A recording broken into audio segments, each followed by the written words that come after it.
and Science of Self-Growth by Peter Hollins, a Newton Media Group production. Today is Friday, September 25th, 2020. Are you a multitasker? That term has lost some favor recently when discussing productivity, but when discussing creativity, it's a whole different matter. If you keep it strategic and somewhat focused, it's almost like cross-training for your brain because it takes you outside of the box to view the problems from a different angle. Keep listening as we get the details from Peter Hollins and his book, Rapid Idea Generation.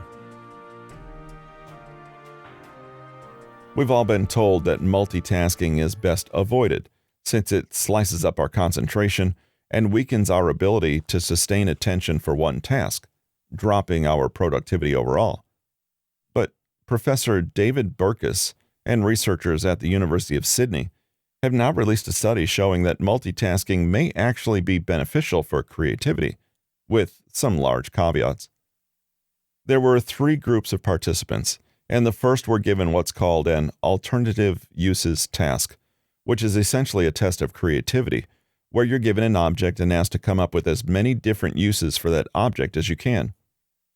The first group was given 4 uninterrupted minutes to do that task. The second group was allowed to spend 2 uninterrupted minutes on finding creative uses for their object, but were then asked to switch and do a different creativity test. They were asked to come up with synonyms for given words. After completing this word task, they returned to the object test and had a further 2 minutes to complete it.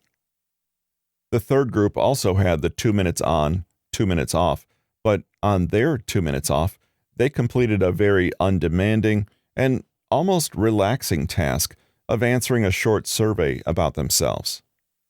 Can you guess what results they found? The first group generated the fewest creative ideas of all 3 groups, average 6.9 ideas. The second group was the next best, 7.6 ideas, when the break contained another creative task. And the third group performed best of all, with an average of 9.8 ideas when they stepped away from the task entirely. This result goes against much of what we've been taught about sustained attention and getting work done.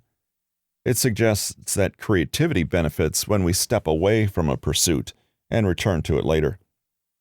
Similarly, merely shifting to a different creative task is a little better, but still not as powerful as completely resting your creativity muscle.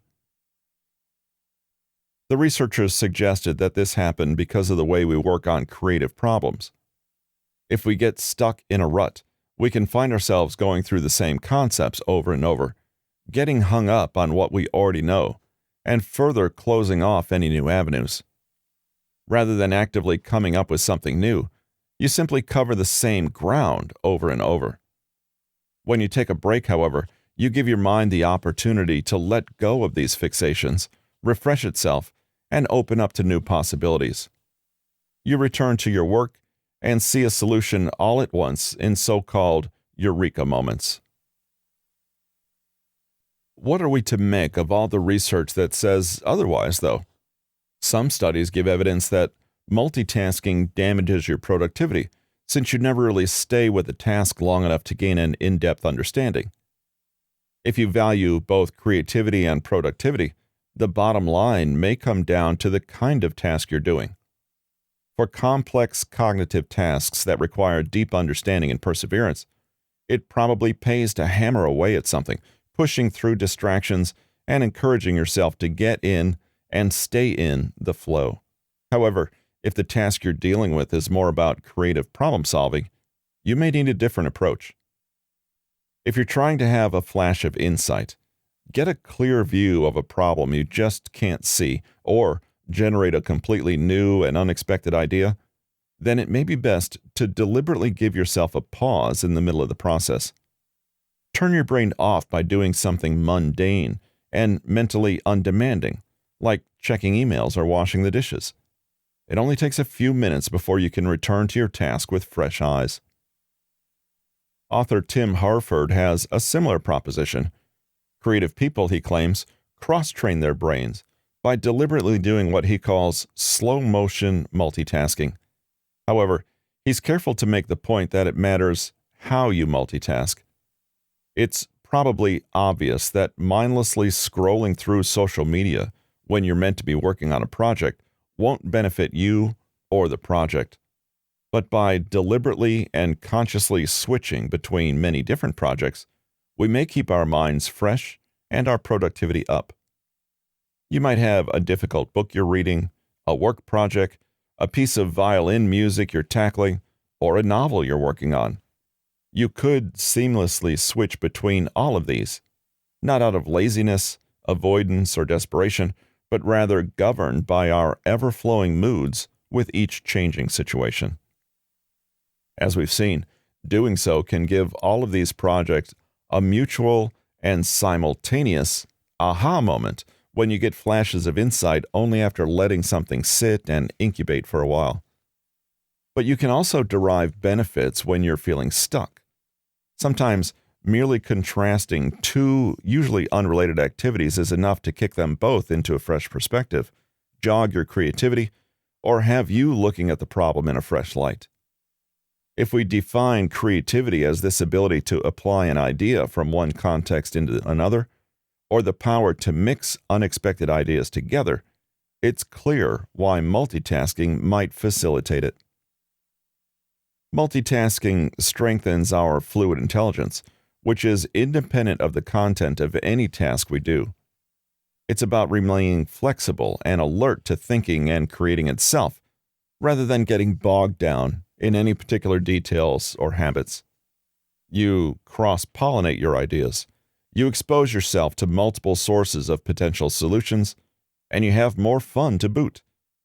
It turns out that creativity is diametrically opposed to hard work in many ways. It's not about working hard, but working smart. You don't need to slave away with diligence and effort at a task when the right moment of insight is all it takes to elegantly solve the problem. Make sure that your multitasking is deliberate and conscious, rather than an excuse for procrastination or avoiding challenges.